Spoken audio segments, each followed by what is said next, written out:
ಚಿಂತಾಮಣಿ ತಾಲೂಕಿನ ಅಂಬಾಜಿ ದುರ್ಗಾ ಹೋಬಳಿ ಉಪ್ಪರಪೇಟೆ ಗ್ರಾಮ ಪಂಚಾಯಿತಿ ವ್ಯಾಪ್ತಿಯ ಕಂಗಾನಹಳ್ಳಿ ಗ್ರಾಮದ ಶ್ರೀ ಸೀತಾರಾಮಾಂಜನೇಯ ಸ್ವಾಮಿ ದೇವಸ್ಥಾನದ ಬ್ರಹ್ಮರಥೋತ್ಸವಕ್ಕೆ ಅತ್ಯಂತ ಸಡಗರ ಸಂಭ್ರಮದಿಂದ ನಡೆಯಿತು. ಬ್ರಹ್ಮರಥೋತ್ಸವಕ್ಕೆ ಮೂಲೆ ಮೂಲೆಗಳಿಂದ ಆಗಮಿಸಿದ್ದ ಸಾವಿರಾರು ಭಕ್ತರ ಸಮ್ಮುಖದಲ್ಲಿ ಅದ್ದೂರಿಯಾಗಿ ನಡೆಯಿತು.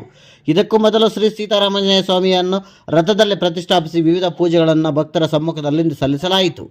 ಸಂಪ್ರದಾಯದಂತೆ ಜಾತ್ರೋತ್ಸವದಲ್ಲಿ ಪಾಲ್ಗೊಂಡಿದ್ದ ಭಕ್ತರ ಗೋವಿಂದ ಗೋವಿಂದ ಎನ್ನುವ ವೇದಘೋಷಗಳೊಂದಿಗೆ ರಥವನ್ನು ಎಳೆದರು. ಬ್ರಹ್ಮರಥೋತ್ಸವದ ನಂತರ ಪಾನಕ, ಮಜ್ಜಿಗೆ, ಕೋಸಂಬರಿ, ಅನ್ನ ಸಂತರ್ಪಣೆ ಏರ್ಪಡಿಸಲಾಗಿತ್ತು. ಬೀರಪ್ಪನಹಳ್ಳಿ ಗ್ರಾಮದ ನರಸಿಂಹಮೂರ್ತಿ ಅವರು ತಮ್ಮ ಮೀನಾಕ್ಷಿ ಫೌಂಡೇಶನ್ ಟ್ರಸ್ಟ್ ವತಿಯಿಂದ ಅನೇಕ ವರ್ಷಗಳಿಂದ ಸಮಾಜ ಸೇವೆಯಲ್ಲಿ ತೊಡಗಿಸಿಕೊಂಡು ದೇಶ ವಿದೇಶಗಳಲ್ಲಿ ತಮ್ಮ ಸಮಾಜ ಸೇವೆಗಳನ್ನು ಮುಂದುವರಿಸಿಕೊಂಡು ಬಂದಿರುತ್ತಾರೆ. ಚಿಂತಾಮಣಿಯ ತಾಲೂಕಿನ ಕಂಗಾನಹಳ್ಳಿ ಗ್ರಾಮದ ಇತಿಹಾಸ ಪ್ರಸಿದ್ಧ ಶ್ರೀ ಸೀತಾರಾಮಾಂಜನೇಯ ಸ್ವಾಮಿ ಬ್ರಹ್ಮರಥೋತ್ಸವದ ಪ್ರಯುಕ್ತ ಸ್ವಗ್ರಾಮದ ಶ್ರೀ ಆಂಜನೇಯ ಸ್ವಾಮಿಗೆ ವಿಶೇಷ ಪೂಜೆ ಸಲ್ಲಿಸಿ ದೇವರ ಕೃಪೆಗೆ ಪಾತ್ರರಾದರು. ಸೀತಾರಾಮ ಆಂಜನೇಯ ಸ್ವಾಮಿ ಬ್ರಹ್ಮರಥೋತ್ಸವದ ಕಾರ್ಯಕ್ರಮದಲ್ಲಿ ಭಾಗಿಯಾಗಿ ಪೂಜೆ ಸಲ್ಲಿಸಿ ದೇವಾಲಯಕ್ಕೆ ಬಂದಂತಹ ಸಾವಿರಾರು ಭಕ್ತರಿಗೆ ಶ್ರೀ ಮೀನಾಕ್ಷಿ ಫೌಂಡೇಶನ್ ಟ್ರಸ್ಟ್ ವತಿಯಿಂದ 2ನೇ ವರ್ಷದ ಪ್ರಯುಕ್ತ ಅನ್ನ ಸಂತರ್ಪಣೆಯನ್ನು ನೆರವೇರಿಸಿದರು. ನಂತರ ಮಾತನಾಡಿದ ಬೀರಪ್ಪನಹಳ್ಳಿ ಗೌಡನವರ ನರಸಿಂಹಮೂರ್ತಿ ಅವರು ತಾಲೂಕಿನ ಜನತೆಗೆ ಯುಗಾದಿ ಹಬ್ಬದ ಶುಭಾಶಯಗಳು ಮುಂಚಿತವಾಗಿ ತಿಳಿಸಿ ಶುಭ ಹಾರೈಸಿದರು.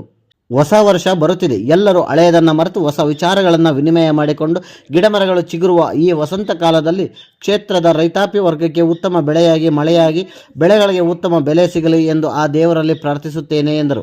ಅಷ್ಟೇ ಅಲ್ಲದೆ ಸಣ್ಣ ಪುಟ್ಟ ವ್ಯಾಪಾರಸ್ಥರು ಉತ್ತಮ ಆದಾಯವನ್ನು ಪಡೆದು ಸಂತೃಪ್ತರಾಗಬೇಕು ಎಂದರು.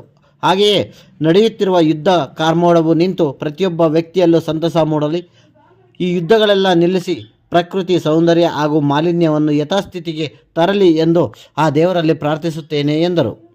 ಇನ್ನು ಈ ಸಂದರ್ಭದಲ್ಲಿ ಬೀರಪ್ಪನಹಳ್ಳಿ ನರಸಿಂಹಮೂರ್ತಿ ಸಹೋದರರಾದ ದೇವಪ್ಪ, ನಾರಾಯಣಸ್ವಾಮಿ, ನರಸಿಂಹರಾಜು, ಕೃಷ್ಣ, BM, ನರಸಿಂಹಗೌಡ, ನರಸಿಂಹಮೂರ್ತಿ, ನವೀನ್ ಕುಮಾರ್, ಹರಿಕೃಷ್ಣ, ನಾಗೇಶ್ ಯಾದವ್ ಸೇರಿದಂತೆ ಮತ್ತಿತರರು ಉಪಸ್ಥಿತರಿದ್ದರು.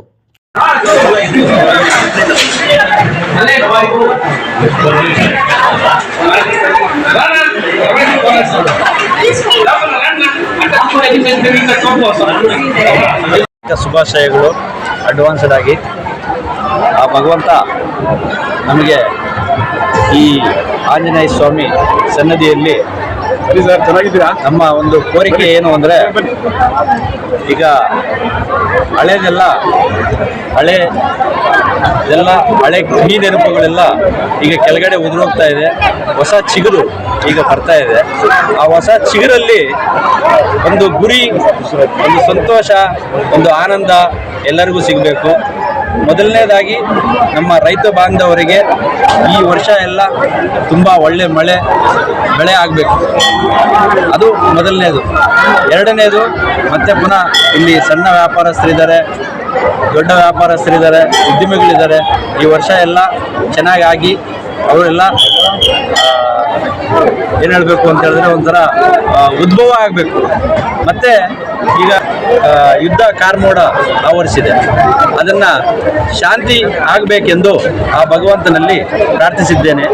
ಆ ಭಗವಂತ ಆದಷ್ಟು ಬೇಗ ಈ ಯುದ್ಧಗಳೆಲ್ಲ ನಿಲ್ಲಿಸಿ ಪ್ರಕೃತಿನ ಉಳಿಸಲಿಕ್ಕೆ ಪ್ರಯತ್ನ ಮಾಡಲಿ ಅಂತ ಆ ಭಗವಂತನಲ್ಲಿ ಪ್ರಾರ್ಥಿಸಿದ್ದೇನೆ. ಧನ್ಯವಾದಗಳು ಸರ್. ಇದು ಈಗ ಕಂಗಾನಹಳ್ಳಿ ಜಾತ್ರೆ 2ನೇ ವರ್ಷ ಏನೋ ಮಾಡ್ತಾ ಇದ್ದೀರಿ. ಈಗ ಎಷ್ಟು ಸಾವಿರ ಜನಕ್ಕೆ ಇಲ್ಲಿ ಆಯೋಜನೆ ಮಾಡ್ಕೊಂಡಿದ್ದೀರಿ ಸರ್? ಇಲ್ಲಿ ಎಷ್ಟು ಜನ ಬರ್ತಾರೋ ಅಷ್ಟು ಜನಕ್ಕೂ ನಮ್ಮ ಈಗ ಟಾರ್ಗೆಟ್ ಇರೋದು ಒಂದು 20ರಿಂದ 25 ಸಾವಿರ ಜನ ಅಂತ ಟಾರ್ಗೆಟ್ ಮಾಡಿದ್ದೀವಿ. ಅದಕ್ಕೆಲ್ಲ ವ್ಯವಸ್ಥೆ ಮಾಡಿದ್ದೀವಿ.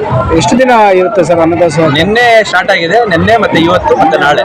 ಸ್ಟಾರ್ಟ್ ಮಾಡಿಲ್ಲ ಸರ್. ಈಗ ಕೋಲಾರ ಸಂಸದರಾದಂಥ ಮಲ್ಲೇಶ್ ಬಾಬು ಅವರು ಬಂದಿರ್ತಾರೆ, ಸುದೀರ್ಘವಾಗಿ ಮಾತಾಡ್ತಾ ಇದ್ರೆ ಏನೆಲ್ಲ ಚರ್ಚೆ ಆಯಿತು ಸರ್? ಏನಾದರೂ ಬೇರೆ ರಾಜಕಾರಣವಾಗಿ ಏನಾದರೂ ಊಹೆ ಮಾಡೋದು? ಸಂಬಂಧ ಅವ್ರ ಅಪ್ಪನವ್ರದ್ದು ಭಾಳ ಕೊಡುಗೆ, ಅಪ್ಪ ಅಮ್ಮಂದು ಭಾಳ ಕೊಡುಗೆ ಇತ್ತು ಸರ್ ನಮ್ಮ ಚಿತ್ರದುರ್ಗ ತಾಲೂಕಿಗೆ. ಅದರಿಂದ ಸ್ನೇಹಿತರು ನಮಗೂ ಇವಾಗ ನಮ್ಮ ಲೋಕಸಭೆಗೆ, ನಮ್ಮ ಚಿತ್ರದುರ್ಗ ತಾಲೂಕಿಗೆ ಅವ್ರಿಗೆ ಕೊಡುಗೆ ಇದೆ ಸರ್. ಮತ್ತೆ ಈಗ ಮುಂದೆ ಇನ್ನೇನು ಗ್ರಾಮ ಪಂಚಾಯತಿಗಳು ಚುನಾವಣೆ ಹತ್ತಿರದಲ್ಲಿದೆ, ZP TPಗಳೆಲ್ಲ ಹತ್ತಿರದಲ್ಲಿದೆ. ನಿಮ್ಮ ಕಡೆಯಿಂದ ಯಾರಾದರೂ ಅಭ್ಯರ್ಥಿಗಳು ನಿಲ್ಲಿಸುವಂತಹ ಚಾನ್ಸಸ್ ಇದೆಯಾ ಸರ್? ಅಬ್ಸಲ್ಯೂಟ್ಲಿ ನಾವು ನಿಲ್ಲಿಸ್ತೀವಿ. ಅದನ್ನು ನಿಮಗೆ ಶಾರ್ಟ್ಲಿ ಡಿಸ್ಕ್ಲೋಸ್ ಮಾಡ್ತೀವಿ. ಮೇಡಮ್ ರಾಜಕೀಯ ಅವಸರ ಎಲ್ಲರಿಗೂ ಯುಗಾದಿ ಹಬ್ಬದ ಆರ್ಥಿಕ ಶುಭಾಶಯಗಳು ಅಡ್ವಾನ್ಸ್ಗಾಗಿ. ವೀರಾಂಜನೇಯ ಸ್ವಾಮಿ ಎಲ್ಲರಿಗೂ ಸುಖ ಶಾಂತಿ ನೆಮ್ಮದಿಯನ್ನು ಕೊಟ್ಟು ಕಾಪಾಡಲಿ. ಅದೇ ರೀತಿ ರೈತರೆಲ್ಲ ಬೆಳೆದು ನಮಗೆ ದವಸ ಧಾನ್ಯ ಎಲ್ಲ ಅನ್ನದಾಸೋಹಕ್ಕೆ ಕಳಿಸ್ತಾ ಇದ್ದಾರೆ. ಅವ್ರಿಗೂ ಸದಾ ಒಳ್ಳೆಯದಾಗಲಿ, ಮತ್ತೆ ಅವ್ರಿಗೂ ಯಾವಾಗೂ ಅನ್ನ ಸಿಗೋ ಥರ ಆಗಲಿ. ಅದೇ ರೀತಿ ಪ್ರಪಂಚದಾದ್ಯಂತ ಯುದ್ಧ ಕಾರ್ಮೋಡ ಇದೆ, ಅದು ಸಹ ನಿವಾರಣೆಯಾಗಿ ಎಲ್ಲರೂ ಶಾಂತಿಯುತವಾಗಿ ಜೀವನ ಮಾಡಬೇಕು, ಬಾಳ್ವೆ ಮಾಡಬೇಕು ಅನ್ನೋದನ್ನು ನಾನು ದೇವರಲ್ಲಿ